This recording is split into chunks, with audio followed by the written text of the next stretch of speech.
சினிமாவிலே தனக்கு இருக்கக்கூடிய இந்த மக்கள் செல்வாக்கை பயன்படுத்தி மிக எளிமையாக இந்த மாபெரும் ஒரு இயக்கத்தை குறை சொல்லி அதை மக்களுக்கு விரோதமான பேச்சுக்களை பேசி அதன் மூலமாக ஒரு சுயநல அரசியலை ஆதாயம் தேடலாம் என்று நினைக்கக்கூடிய அவருக்கு நான் ஒன்றே ஒன்று மட்டும் சொல்லிக் கொள்கிறேன். புலிக்கு பதுங்கவும் செய்யும், பாயவும் தெரியும், ஆனால் பயப்பட தெரியாது. நீங்க இந்த சோசியல் மீடியாவில் சொல்றதுக்கெல்லாம் ஒரு குரூப்பை வச்சுக்கிட்டு கெட்ட கெட்ட வார்த்தைகள் எல்லாம் பேசுறதுனாலலாம் நாங்கெல்லாம் டிஸ்டர்ப் ஆயிரும் நினைக்காத.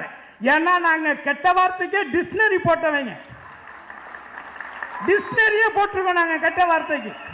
அதனால இந்த சின்ன சின்ன பசங்களை வச்சுக்கிட்டு நீங்க அப்படி இப்படி அப்படி இப்படி என்ன கூவத்தூர் மாமா அப்படின்னு சொன்னா ஆமான்ட்டு கூட போவேன். செஞ்சிருந்தா செய்யாத நான் என்ன பண்ணுவேன், சொல்றவன மாமா வாக்கிடுவேன். என்ன அப்படி நீ அங்கே போனீங்கன்னா அப்புறம் நான் அடுத்த இடத்துக்கு போற மாதிரி ஆயிரும்.